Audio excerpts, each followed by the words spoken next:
ছানার পুর ভরা দুধ পটল করার জন্য পেঁয়াজ কুচি করে তেলে ভেজে নিচ্ছি।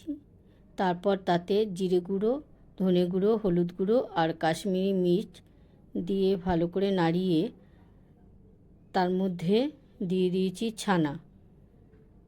ছানাটাকেও ওই পেঁয়াজের সাথে একটু ভালো করে নেড়ে নিতে হবে।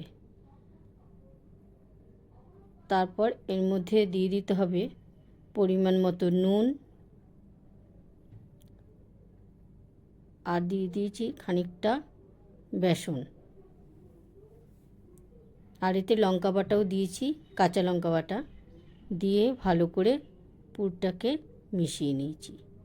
এরপর পটলগুলোকে ধুয়ে নিয়েছি। তারপর দুপাশটা কেটে নিয়েছি, আর একটা চামচ দিয়ে পটলের ভেতরে থাকা বীজগুলো সব বের করে একটা মিক্সিং জারে রেখে দিয়েছি। এই বীজগুলো আমি পরে বেটে আবার গ্রেভির মধ্যেই দিয়ে দেবো।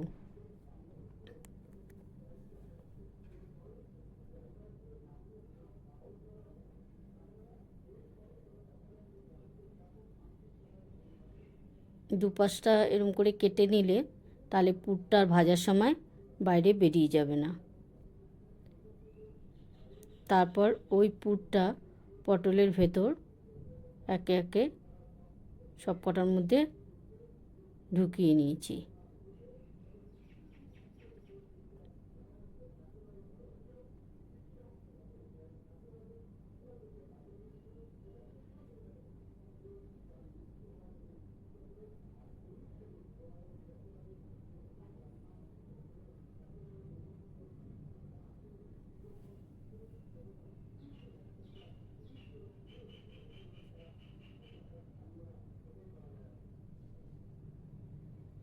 তারপর একটা ফ্রাইং প্যান গরম করে তাতে তেল দিয়ে পটলগুলো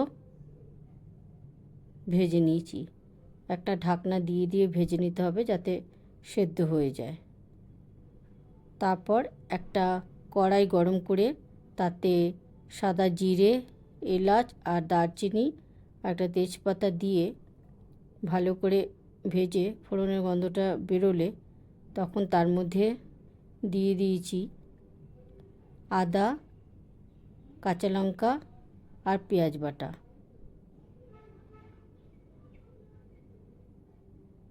এ সমস্ত মশলা তেলের সঙ্গে ভালো করে নাড়িয়ে নিয়ে তারপর তাতে দিয়ে দিচ্ছি জিরে গুঁড়ো, ধনে গুঁড়ো, হলুদ আর কাশ্মীরি লঙ্কার গুঁড়ো।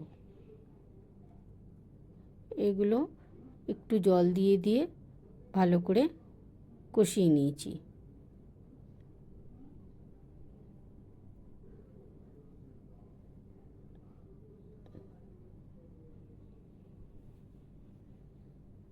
বেশ খানিকটা কষানো হয়ে গেলে তাতে দিয়ে দিয়েছি ওই বেটে রাখা পটলের বীজগুলো।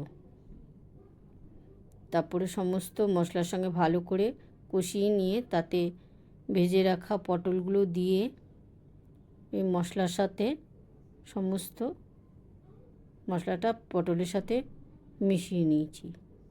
তারপর এর মধ্যে একটু জল দিয়ে আবার একটু ফুটিয়ে নিয়েছি। নিয়ে তারপরে নুন, মিষ্টি আর দিয়ে দিয়েছি খানিকটা দুধ। একটা ঢাকনা চাপা দিয়েছি। দিয়ে তারপর সমস্ত সেদ্ধ হয়ে গেলে নামানোর আগে ঘি, গরম মশলা দিয়ে নামিয়ে নিয়েছি।